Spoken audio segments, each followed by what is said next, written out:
blue. World champions, Indianapolis Colts. This is the second episode of the Indianapolis Colts Journey to the Super Bowl podcast, and I am your host, Dakota Burrows. The 2019 NFL season kicks off Sunday, and the Colts' first stop on the Super Bowl journey is in Los Angeles against the Chargers. This will be the first game our Indianapolis Colts will have a chance to prove they are still as good as everyone said they were. Going into the season, I don't believe a lot of teams are going to take us real serious. I don't think they'll completely take us lightly, but we are definitely going to have an advantage in teams not taking us serious. As much as I want to talk bad about the Chargers, I really can't. Last season, the Chargers had a top 10 defense and a top 10 running offense. We also had a top 10 running offense, and our defense just barely missed the top 10. That being said, it's going to be a tough starting matchup for both of us. Last year when our defense needed to do something, they stepped up to the plate. Right after Hopkins had that monster game against us in Week 5, the next two times we played, Desir completely shut Hopkins down. In Week 15 last year, our defense pitched a shutout against the Cowboys. I'm not saying this Sunday is going to be a shutout, but our defense will come to play. Everyone has questions about our offense. That's alright because some of those questions might get answered this Sunday, and the answers may just shock many people. Ballard picked up a midseason diamond in the rough with Dontrell Inman last year. This Sunday will be his first game back with the Chargers. Regardless if he plays or not, his one season here in Indy might have helped his career.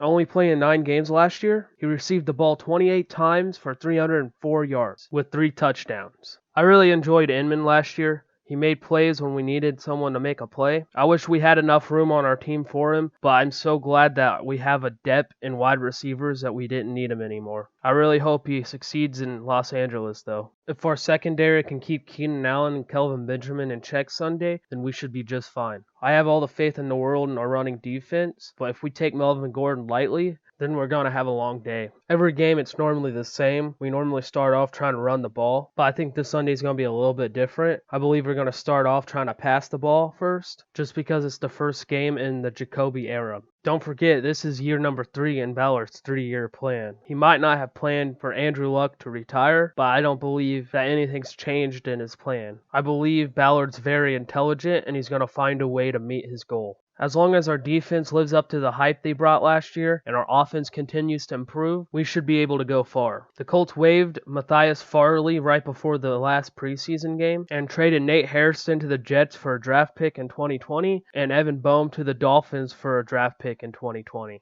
It breaks my heart to see players like Matthias Farley go, especially since we just waived him and not traded him. He would have been worth something to trade. Nate Hairston was also a good defensive back, so their only problem was injuries. But it gives me hope that our defense is just improving even more since we don't need those 2 players. Evan Boehm did pretty well last year when we brought him in. That also gives me hope that our offensive line is improving. And that's very dangerous when you already have a top 5 offensive line, and they're doing absolutely nothing but improving. The Colts claimed defensive back Ryan Lewis off of waivers and waived Chris Milton. I don't really know much about Ryan Lewis, but dropping a key special teams player like Chris Milton means Ballard must have some real confidence in this guy. So maybe he could be a factor in Sunday's game. Again, I don't know much about Ryan Lewis, but Chris Ballard said that they were looking at him for a while and they tried to get him last year. That makes me believe that this guy's talent is outrageous. And I can't wait to see him on the field this Sunday or any other Sunday. I love Kenny Moore, but I'm super glad that the coaching staff and Ballard has signed these cornerbacks that are 6 foot or taller because it makes our secondary a little bit more tougher to play against. Back in the Pagano era, there's a bunch of guys on our team that were under 6 foot that were in the defensive back position, and that's probably why our secondary got beat all the time. I'm honestly not trying to diss the smaller defensive backs in the league. There are some great defensive backs that are under 6 foot. But if your team is full of 5'10", 5'9", 5'11 defensive backs playing against 6 foot, 6'3 wide receivers, it's going to be a huge disadvantage. I feel like EJ Speed has the potential to outshine all the other rookie linebackers we got this year. Last year it was Darius Leonard. This year it's going to be EJ Speed. He was all over the field in the preseason, and I don't believe that's going to change in the regular season. Another player I'm excited to see debut in the regular season is Deon Cain. Deon feels like he has a lot to prove because the injury he suffered last year, the comeback ain't complete until the season is over and Cain is satisfied with his productivity. This preseason, you wouldn't have been able to tell that he was coming off of a torn ACL injury. This Sunday, Deon Cain will have a chance to prove to everybody why Chris Ballard drafted him. This Indianapolis Colts team has a bunch of weapons around Jacoby Brissett to do nothing but succeed. I may think Deon Cain's going to have a great season this year, but I think T.Y. Hilton's going to have the best he's ever had. The reason is, he's dedicated an entire season to Andrew Luck. Andrew Luck didn't just leave Jacoby with a bunch of weapons to throw to. He left Jacoby with protection. Protection Andrew Luck didn't have the first 5 years of his career. So far in this journey as a Colts fan, I have nothing but appreciation for Chris Ballard and Frank Reich. They've done nothing but improve our team. Jacoby was one of the first acquired of Ballard's, and it seems like when he made the move in 2017, it was the right one.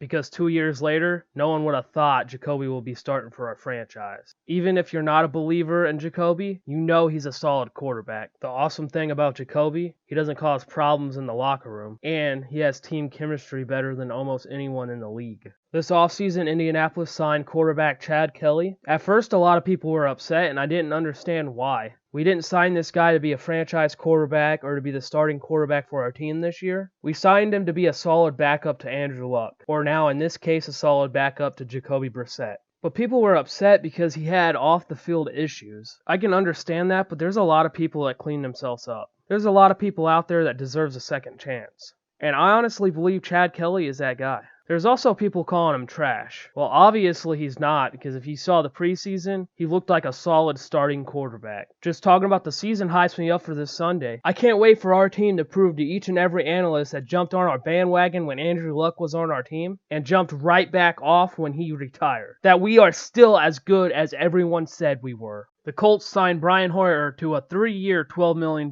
deal, and they gave Jacoby Brissett a 2-year, $30 million extension. The Colts wanted Jacoby Brissett to be confident, so they gave him an extension so he won't feel like Brian Hoyer is going to take his job. Out of all the backup quarterbacks that we could have signed, I don't understand why we picked Brian Hoyer. I'm a fan of Taysom Hill, and right now he's on the Saints, so I don't understand why we couldn't have traded to get a player like him. However, if they didn't want to trade for a player like Taysom, there's a list of young quarterbacks that are free agents right now. There's guys like Connor Cook, Paxton Lynch, and Kevin Hogan that's on the free agency. Speaking of Kevin Hogan replaced Andrew Luck at Stanford when Andrew Luck got drafted. That might honestly not mean much, but I just thought that was something interesting about Kevin Hogan. I'm not trying to say Brian Hoyer is a bad quarterback. He's a really good quarterback. He's a solid backup. It's just I don't see him being with our team for years. And I want a quarterback that's going to be on our team for years. That's my honest opinion. I hope he does as well as he normally does if we do call on him. For a short-term backup, it's a good pickup. Honestly, it's a really good pickup. It's kind of like Matt Hasselbeck back in 2014 or 15, whenever we had him, when we picked him up. He played well when we called on him, when Andrew Luck got hurt. So I don't see Brian Hoyer doing any worse than what Matt Hasselbeck did. I didn't see a whole lot of Marvell Tell 3 in the preseason, but he's one of the defensive backs that made our team, and we drafted him in the 5th round. I feel like he might possibly become an impact player for our team. I'm really happy that we have depth in the secondary now, just so that we don't have to worry about anyone getting hurt. If players do get hurt, it's not going to hurt the entire team. Josh Andrews is the only new offensive lineman that made our team this year. You know, people like Chris Collinsworth gets on my nerves. Last year, he was saying the Colts are the next dynasty for the next 10 years. And then Andrew Luck retires, and now he has us going 8-8 and finishing 3rd in our division. I'm going to call you out when we're winning, and then you jump right back on our bandwagon. This dude said Jacoby Brissett is a solid quarterback. He's just not special. If you're a solid quarterback, that means you can win games in the NFL, especially with a top 5 offensive line.